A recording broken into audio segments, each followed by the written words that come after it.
நிறைய வருஷம் பிளானிங் ஆக்சுவலாக இதை வைக்கணும்னு நிறைய பேர் ஏகாதசி விரதம்லாம் இருந்திருக்க மாட்டா. வருத்தப்படுவாள், அப்பா வேணாம் இங்கே வந்துருக்கு. இது பாபாங்குச பாபாங்குச ஏகாதசின்னு பேரு. 2 கதை இருக்கு. இதுவும் கிருஷ்ணர் யுதிஷ்டருக்கு இந்த கதையை பத்தி சொல்றாரு. கிருஷ்ணர் யுதிஷ்டருக்கு குரோதனானு ஒரு ஹண்டர். அவன் எல்லா அனிமல்ஸையும் வேட்டையாடிட்டே இருப்பான். அவனுக்கு கடைசி காலம் வந்தோடனே பயம் வந்துடும், நம்ம நரகத்துக்கு தான் போறோமோ அப்படின்னு. அப்போ ஒரு முனிவர் கிட்ட கேட்கும் போது அவர் சொல்வாரு, இந்த ஏகாதசி விரதம் இருந்தேன்னா, பாப்பாங்குச ஏகாதசி ஐப்பசி மாசம் சுக்லபட்சம், இந்த விரதம் இருந்தேன்னா உனக்கு அந்த பண்ண பாவம்லாம் தீர்ந்துரும் அப்படின்னு. அவரும் இருப்பாரு. விஷ்ணு தூதர்கள் வைகுண்டத்துக்கு அழிச்சுன்னு போயிடுவா, கூட்டின்னு போயிடுவா. சோ இதை விஷ்ணு தூதர்கள் கூட்டின்னு போயிடுறாங்க. எல்லாமே ஆமா, எல்லா அனிமலும் டைகர் எல்லாமே ஹண்டர் பண்ணுவான். ஆமா, ஹண்டரை வைகுண்டத்துக்கு கூட்டின்னு போயிடுவான். இன்னொரு கதை என்னன்னா, சர்மன்ற ஒரு பிராமின் இருப்பாரு. அவர் எல்லா நல்ல பழக்கமும் இருக்கு, எல்லா பெருமாள் பக்தி எல்லா விதமும் பண்ணுவாரு. ஆனா ஒரு ஏகாதசி விரதம் கூட அவர் இருந்தது இல்ல. அவரும் அன்னைக்கு அன்னம் சாப்பிடுவாரு, மத்தவாளுக்கும் அன்னதானம் பண்ணுவாரு. அதான் அங்க அன்னதானம் பண்ணிருக்காரு பாருங்க, அன்னதானம் பண்ணிருக்காரு கையில இருக்கிறது. ஆமா. ஸோ அவர் ஸோ நம்ம யாராவது ஏகாதசி விரதம் இருந்தா நீங்க சாப்பிட்றீங்களான்னு கேட்டாலுமே பாவம் நம்மளுக்கு, மற்றவாளுக்கும் இது பண்ணக்கூடாது, சொல்லக்கூடாது. அவர் அந்த பண்ணதுனால என்ன ஆகும், கடைசி காலத்துல யமதூதர்கள் கூட்டின்னு போறதுக்கு வந்துடுறாங்க. நிக்கிறா பாருங்க, வந்துடுறாங்க. நாரதர் சொல்வாரு, இல்ல அவருக்கு இன்னும் டைம் இருக்கு, நீங்க போயிட்டு நாளைக்கு வாங்கோ அப்படின்னு சொல்லுவா. கரெக்டா அடுத்த நாள் இந்த ஏகாதசி. இவர் சொல்வாரு, நீ விரதம் இரு, இந்த ஏகாதசி விரதம் இரு, அப்ப அந்த பாவம் உனக்கு போயிடும் அப்படின்னு. அவரும் அந்த ஏகாதசி விரதம் இருப்பார். விஷ்ணு தூதர்கள் கூட்டின்னு போயிடுவா அவரை. கண்ட்ரோல் பண்றதுக்காக தான் இங்க வச்சிருக்கோம் பாரு, யானை பாகன் கண்ட்ரோல் பண்றதுக்கு அந்த கொம்பு இருந்தாதான் அது யானை கண்ட்ரோல் ஆகும். அந்த மாதிரி இந்த ஏகாதசி விரதம் என்னன்னா, நம்மளுடைய அந்த மெட்டீரியலிஸ்டிக் லைஃப் ஆசை அதுல இருந்து எல்லாம் கண்ட்ரோல் பண்றதுக்கான ஏகாதசி, பாபாங்குச ஏகாதசி.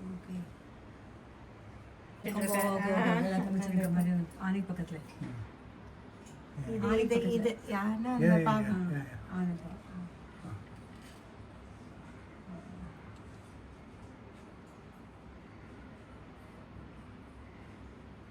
ரமா ஏகாதசி கார்த்திகை மாசம் கிருஷ்ணபக்ஷம். வால்மீகி ரமா ஏகாதசி கார்த்திகை மாசம் கிருஷ்ணபக்ஷம். அது வால்மீகி முச்சுக்குந்தான்னு ஒரு ராஜா கிட்ட சொல்வார். அவரும் சூரிய வம்ச ராஜா. அவர் சொல்வாரு, நீ இந்த ஏகாதசி விரதம் இருந்த அப்படின்னா அப்போ நீ ராமர் மாலையே வரலாம், ராமர் எப்படி நல்லபடியா ஆனன் வந்தாரோ நீனும் அந்த மாதிரி வரலாம் உனக்கு அப்படின்னு சொல்வாரு. அவரும் இருப்பாரு. ஸோ இது ஒவ்வொரு ஏகாதசிக்கும் ஒரு ப்ரிசைடிங் டேட்டி இருக்கு. ஸோ முக்காவாசி விஷ்ணு பெருமாளுடைய ஒவ்வொரு பாகம் இருக்கும். இதுக்கு ராமர் அந்த 3 இடத்துல வாமனர் வருவார் 3 கதையில. அங்க வாமனர் இது பண்ணணும். ஆமா. ஸோ அடுத்தது இதே ராமா ஏகாதசியோட இன்னொரு கதை என்னன்னா, சோபனன் ஒருத்தர் இருப்பாரு, சந்திரபாகை அவருடைய ஒய்ஃப். சோபனன் அவருடைய ஒய்ஃபோடைய ஊருக்கு அவத்துக்கு போயிருப்பா. அங்க கரெக்டா அன்னைக்கு இந்த ஏகாதசி அவங்க ஒய்ஃப் ஊர்ல அவ வீட்டுல ரொம்ப ஸ்ட்ரிக்டா அந்த ஏகாதசி விரதம்லாம் ஃபாலோ பண்ணுவா. இவரும் அதை மதிக்கணும் அப்படின்னு சொல்லிட்டு அவரும் ஃபுல்லா ஏகாதசி விரதம் இருப்பாரு. அடுத்த நாள் அவர் போய் சேர்ந்துருவாரு உடம்பு முடியாம. ஏன்னா ஃபுல்லா இவ்வளவு ஸ்ட்ரிக்டா ஏகாதசி விரதம் இருந்தது இல்ல, அவர் செத்து போயிடுவாரு அங்க. ஆமா, அவன் ஒய்ஃபுக்கு ரொம்ப கஷ்டமாயிடும். உடனே சோமசர்மான்ற முனிவர் கிட்ட கேக்குறா, இதுக்கு என்ன பண்ணலாம், எனக்கு ரொம்ப கஷ்டமா இருக்கு அப்படின்னு சொல்லும் போது அவர் அந்த ஞான திருஷ்டியில பார்த்து சொல்வாரு, இப்போ இந்த ஏகாதசி விரதம் இருந்ததுனால அதோடைய மகிமை அவர் ஹிமாலயாக்கே ராஜாவாயிட்டார் இப்போ அப்படின்னு. அதான் ஹிமாலயா அந்த ஸ்னோ ராஜாவாயிட்டாரு. அதுதான் ஹிமாலயா, அதுக்கு மேல ஸ்னோ, அதுக்கு மேல ராஜா. ஃபேண்டாஸ்டிக். அது திருப்பி சேர்த்து வச்சிட்டா திரும்பி அம்மா அவரோட. ஓகே, அடுத்தது அந்த மேல இருக்குது அப்படி மலைக்கு மலைக்கு ஏகாதசி கார்த்திகை மாசம் சுக்லபட்சம். இதுதான் நான் சொன்னேன், அங்க சயன யோக நித்திரையில இப்போதான் எழுந்துக்கிறாரு அவரு. அதனாலதான் இப்ப இனிமேல இருந்து சுபகாரியம் எல்லாம் நம்ம பண்ணலாம் நம்ம. சோ வைகுண்டத்துல இப்ப எல்லாரும் தேவர்களுக்கு எல்லாம் ரொம்ப சந்தோஷமாயிடுது, பெருமாள் இப்போ எழுந்துக்கிறாரு அப்படின்னு சொல்லிட்டு பூஜை எல்லாம் பண்ணிட்டு இருக்கா. இதோட இன்னொரு கதை என்னன்னா, நம்புதேவன் அப்படின்னு திருக்குறுங்குடி பெருமாள் பேரு நம்பி. திருநெல்வேலியில இருக்காது. ஸோ அந்த பெருமாளுடைய பேரு நம்பின்னு பேரு. அப்போ வந்து அங்க நம்புதேவன் ஒருத்தர் இருப்பாரு. அவர் வந்து என்ன பண்ணிருப்பாரு, அவர் வந்து என்ன கைங்கரியம்னா டெய்லி பெருமாளுக்கு போய் பாட்டு பாடினே பெருமாளை எழுப்புறது தான் அவருடைய வேலை. அப்போ ஒரு சமயம் போகும்போது ஒரு ராட்சசம் வந்து எனக்கு பசிக்கிறது, நான் உன்னை இப்போ சாப்பிட போறேன் அப்படின்வாரு. அவர் சொல்லுவாரு, இல்லை என்ன நான் பெருமாள்ல போய் பாட்டு பாடி நான் எழுப்பிட்டு கண்டிப்பா வரேன் அப்படின்வாரு. நான் எப்படி நம்புறது, நான் அதான் ப்ராமிஸா வரேன்றதுக்காக தான் கை அப்படி வச்சிருக்கேன். வரேன்னு சொல்லிட்டு வைப்பாரு. உடனே அங்க போய் பெருமாளுக்கு பாட்டு பாடி எழுப்பிட்டு வந்துருவாரு. திரும்பியும் வரும்போது ராட்சசன் வந்து சொன்ன வாக்க நீ காப்பாத்திட்டியே, அப்ப வந்து எனக்கு நீ அந்த பாட்டு பாடின அதோடைய பலன் எனக்கு கூட, எனக்கும் அந்த ராட்சத்துல இருந்து பாப விமோசனம் தீரும் அப்படின்னு சொல்லுவாரு. உடனே அவர் கொடுத்துடுறாரு, அந்த பலனை வந்து கொடுத்துடுறாரு அவர் திரும்பியும். அவர் பாட்டு பாடின ராகம் பேரு கைசீகம், அதனால கைசீக ஏகாதேசின்னு பேரு. எங்களுக்கு ரொம்ப விசேஷமான ஏகாதேசி இதான், வைகுண்ட ஏகாதேசியோட இதான் விசேஷமான ஏகாதேசி. கார்த்திகை மாசம் சுக்லபட்சம் கைசீக ஏகாதேசின்னு சொல்லுவாங்க. இது நம்பாடுவான்ற உற்சவம். நீங்க அந்த கோவில்ல திருநெல்வேலியில போனீங்கன்னா அந்த உற்சவம் நடக்கும். இது பண்ணுவா, இது 50 100 கம்மியா வாங்கிடுவாங்க. அந்த மாமா மாதிரி இருக்கானா, அந்த மாதிரி பொம்மை ஒரு 100 வாங்கி.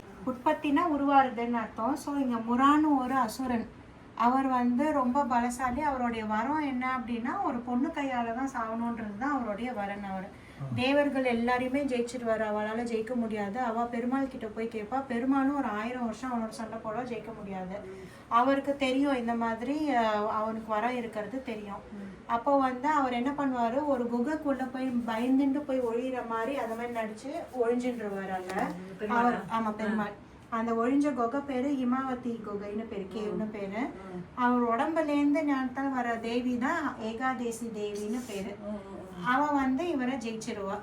அதான் ஏகாதேசி உற்பத்தியான நாள் இது. ஆமா, அதனால உற்பத்தி ஏகாதேசின்னு பேரு. அசுரன் அந்த மாசத்துல உற்பத்தியான நாள் ஏகாதசி உற்பத்தியான மார்கழி மாசம் கிருஷ்ண பட்சத்துல எல்லாரும் பெருமாளை சேவிச்சுட்டு பூஜை பண்ணிட்டு இருக்காங்க. இது வந்து மோக்ஷதா ஏகாதசி, அதாவது மார்கழி மாசம் சுக்லபட்சம் வர்றது. இதுக்கும் 3 கதை இருக்கு. இது வந்து என்னன்னா வைகுண்ட ஏகாதசினும் பேரு. பெருமாள் வந்து அர்ஜுனனுக்கு வந்து விஸ்வரூப தரிசனம் கொடுத்ததுக்கு அப்புறம் கீதோபதேசம் பண்ண நாள் இந்த ஏகாதசி தான். அதனால பகவத்கீதை ஜெயந்தின்னு சொல்லலாம் இது. ஆமா, கீதா ஜெயந்தி. இன்னொரு கதை என்னன்னா, வைகானசான்னு ஒரு ராஜா, அவருக்கு வந்து தூங்கிட்டு இருக்கும் போது கனவுல வந்து வரும், அவ அப்பா வந்து பித்ருலோகத்துல வந்து இது கஷ்டத்தை அனுபவிச்சுட்டு இருக்கா, யம ரோகத்துல கஷ்டத்தை அனுபவிச்சுட்டு இருக்கான்னு. அதை வந்து ஒரு முனிவர் கிட்ட கேட்பா, பர்வத முனின்ற முனிவர் கிட்ட கேட்பா, இந்த மாதிரி நான் கனவு வந்தது உண்மையான. அவனும் ஆமா இது உண்மைதான் அப்படின்னா. உடனே இந்த ஏகாதசி விரதம் இரு, உங்க அப்பாவுக்கு மோட்சம் கிடைக்கும் அப்படின்னா. ஸோ 2 ஏகாதசி வந்து பித்ருக்களுக்காக, ஒன்று இந்திர ஏகாதசி, இன்னொன்று வைகுண்ட ஏகாதசி. இந்த ஏகாதசி அவருக்கு பித்ருலோகத்துல மோட்சம் கிடைச்சிருக்கு. அப்பா அப்பா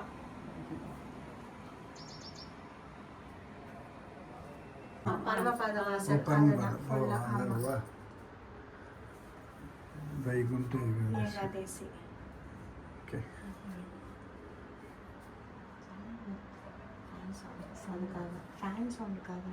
மாசம் கிருஷ்ணபட்சம். இங்க மகிஷ்மதான்னு ஒரு ராஜா, அவருக்கு லும்பகான்னு ஒரு பையன். அவருக்கும் எல்லா விதமான கெட்ட பழக்கம் எல்லாமே இருக்கும். அப்பா காட்டுக்கு அனுப்பிடுவா. அவர் அன்னைக்கு ஒரு நாள் சாப்பிட எதுவுமே இருக்காததுனால ஒரு மரத்தடியில உட்காந்து பெருமாளை நினைச்சுன்னு தான் பண்ண தப்பெல்லாம் நினைச்சுட்டு இது பண்ணுவாரு. உடனே அடுத்த நாள் விமோசனம். எப்படின்னா அன்னைக்கு கரெக்டா இந்த ஏகாதசி, சிலதெல்லாம் வந்து தெரியாம அந்த ஏகாதசி விரதம் இருந்தாலும் அதோடைய பலனும் நம்மளுக்கு கிடைக்கும் அப்படின்றதான இது. திரும்பி அப்பா வந்து கூட ராஜ்யத்துல சேர்த்துன்றான் அந்த இது.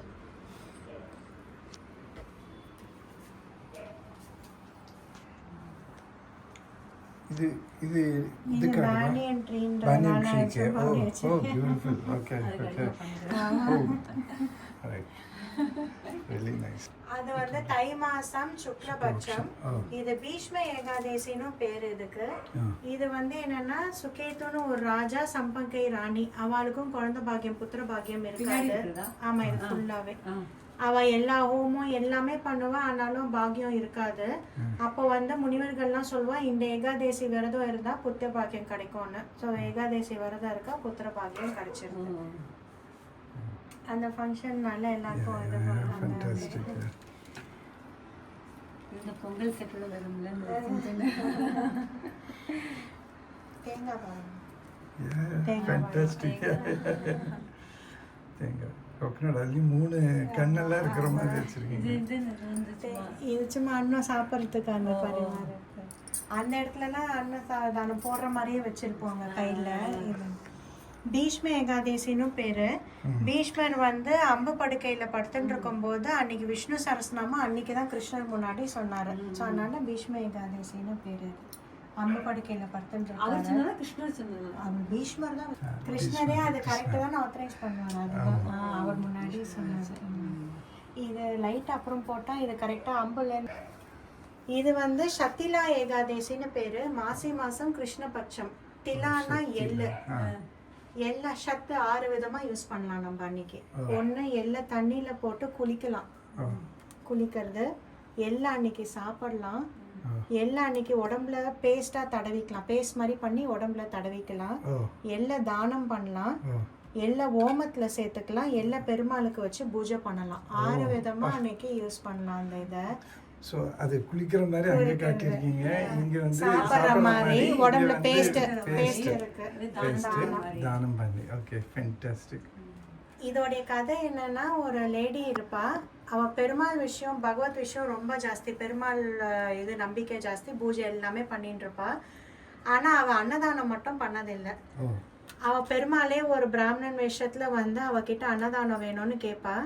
களிமண்ண பால் மாதிரி உருட்டி மூஞ்சில தூக்கி அடிச்சிடுவா.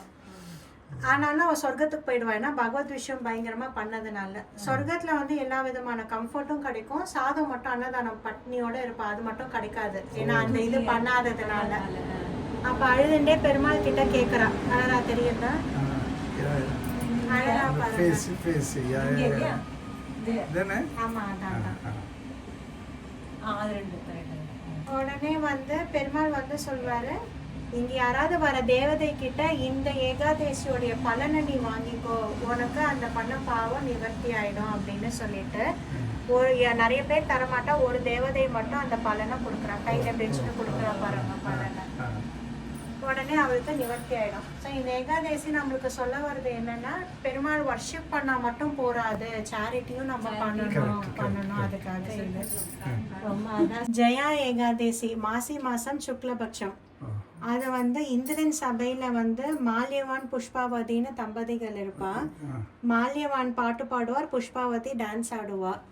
அவ ஒரு சமயம் அவளுக்குள்ளேயே மயங்கி தப்பா ஆடிடுவா, பாடிடுவா. உடனே இந்திரனுக்கும் வந்து நீங்க கோஸ்டா மாறி கீழே பூலோகத்துக்கு போயிடணும்னு சாபம் விட்டுருவாரு.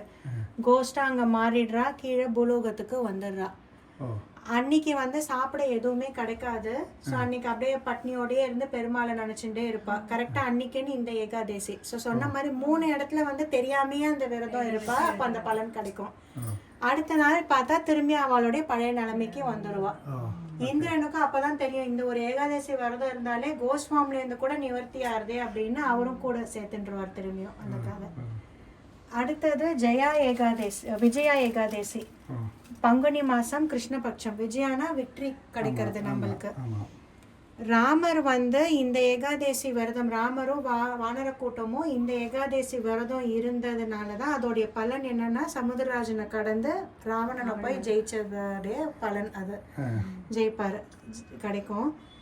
இது என்ன சொல்லுவாங்கன்னா, 7 விதமான தானியங்களை நம்ம யூஸ் பண்ணலாம். இங்க இருக்கும் பாத்தீங்கன்னா, ஜூம் பண்ணி எடுத்துக்கோங்க. அந்த எப்படி அது பூஜை பண்ணணும்னா, Bengal gram, wheat gram, horse gram.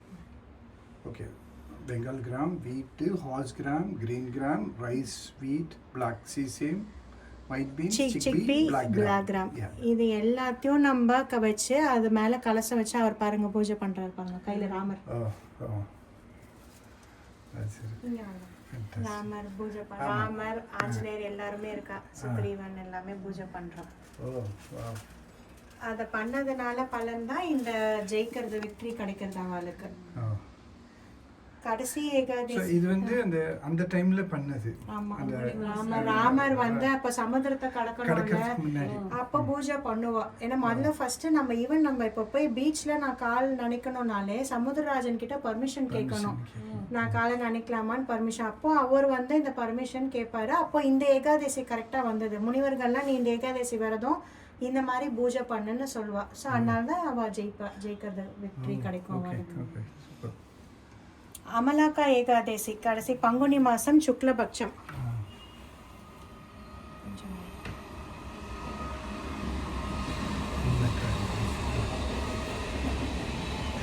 நெல்லிக்காய், ஆம்லானா நெல்லிக்காய். நெல்லி மரம் எப்படி நம்ம பூமிக்கு வந்ததுன்னா பெருமாள் உடம்புலேருந்து 2 துளி வாட்டர் டிராப்ஸ் வந்து கீழே விழுந்தது தான் நெல்லி மரம். நெல்லி மரத்தை வந்து கண்ணால பார்த்தாலே பல கோடி புண்ணியம் நம்மளுக்கு கிடைக்குமா. நெல்லி மரத்தோடைய டீப் ரூட்ல வந்து பிரம்மா இருக்காரு, ரூட்ல விஷ்ணு இருக்காரு, ட்ரங்க்ல வந்து சிவபெருமான் இருக்காரு, பிரான்ச்சஸ் எல்லாமே வந்து தேவர்கள். ஸோ இந்த மரம் ஒரு ஊர்ல இருந்தா அந்த மரத்துக்கு கீழே ஒரு கோவில் இருந்தது. அப்போ அங்கே வந்து ராஜா வந்து சித்திரத்தான்ற ராஜா. ஸோ அன்னைக்கு இந்த அமலாக்கா ஏகாதசின்றதுனால எல்லாரும் பெருமாளுக்கு பூஜை பண்ணிட்டு பகவத் விஷயமா இருக்கா. ஒரு ஹண்டர் வந்து மரத்து பின்னாடி ஒழிஞ்சுட்டு அப்படியே அந்த பூஜையெல்லாம் கேட்டுட்டு இருக்கார். அவரும் அப்படியே மறந்து சாப்பிடவே இல்லை, விரதம் மாதிரி இருந்து ஃபுல்லா அதை கேட்டுட்டு இருக்கார், பெருமாள் பாட்டு எல்லாமே. அது தெரியாம இருந்தது இங்க இருக்கார். ஒரு கதையில ஹண்டர்னு இருந்தது, ஒரு கதையில வில்லேஜர்னு இருந்தது. சரி, 2 பேரையும் வச்சு அதோடைய பலன் வந்து அடுத்த ஜென்மத்துல அவங்க ராஜாவா ஆயிட்டா. அந்த கதை இது கடைசியா வந்து பாவ புருஷன் வந்து பெருமாள் கிட்ட வந்து கேட்பார். இந்த மாதிரி வந்து எல்லா நாளும் எல்லாரும் ஏதாவது ஒரு தப்பு பண்றா, ஸோ பாவம் பண்றா, பேசுறதுலயோ கண்ணால பார்க்க ஏதோ ஒரு பாவம் பண்றா, நான் அந்தந்த இடத்துல நான் இருப்பேன். ஆனா ஏகாதசி அன்னைக்கு எல்லாருமே பகவத் விஷயமா இருக்கா, உங்களுடைய நாமத்தையே சொல்லிட்டு இருக்கா, யாரும் எந்த பாவமும் பண்ண மாட்டேன்றா, அப்ப எனக்கு அன்னைக்கு தங்கறதுக்கு இடம் கிடைக்காது, நான் எங்க போய் தங்குவேன் அப்படின்னு கேட்பா. உடனே அவர் பெருமாள் சொல்வாரு, அன்னைக்கு முழு அரிசியில நீ இரு, முழு அரிசியா யாரும் அன்னைக்கு சாப்பிட மாட்டா, அப்போ அன்னைக்கு சாப்பிட்டா அப்படின்னா அப்போ அன்னைக்கு அவ அந்த பாவத்தையே ஏத்துக்கிற மாதிரி சேர்க்கிற மாதிரி. ஸோ ஃபுல் ரைஸ் நம்ம குக் பண்ணி சாப்பிட மாட்டோம், அன்னைக்கு சாப்பிடக்கூடாது. அப்போ விரதம் எப்படி இருக்கணும்னா ஃபர்ஸ்ட் வந்து நிர்ஜலா ஏகாதசி, டீமன் இருந்தார்ல அந்த மாதிரி. அது இப்போ இருக்கிற கால கஷ்டத்துல கஷ்டம் நம்மளுக்கு. அப்படி அது முடியலன்னா வந்து லிக்விட் டயட்டா இருக்கலாம், பால், தீர்த்தம், ஜூஸ் அந்த மாதிரி ஏதாவது லிக்விட் டயட்டாக இருக்கலாம். எனக்கு அதுவுமே முடியல அப்படின்னா ஃப்ரூட்ஸ் சேர்த்துக்கலாம், ஃப்ரூட்ஸு, வெஜிடபிள்ஸ் அந்த மாதிரி சாப்பிட்லாம். என்னால் இப்போ அதுவும் முடியல அப்படின்னா அப்போ வந்து ஒரு வேளை மட்டும் பலகாரம், டிஃபன் ஏதாவது சாப்பிட்லாம்.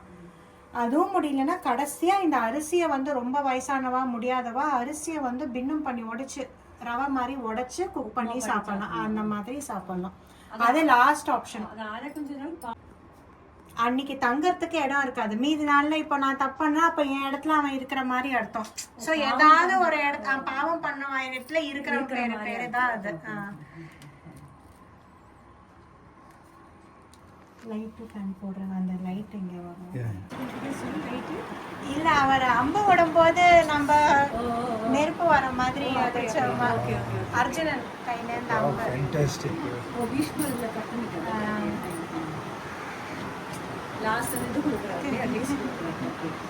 அம்பு விடும்போது அந்த காலத்துல டிராமாலாம் நெருப்பு வர மாதிரி இருப்பாங்க, ராமாயணம் மகாபாரதம் அந்த எஃபெக்ட்.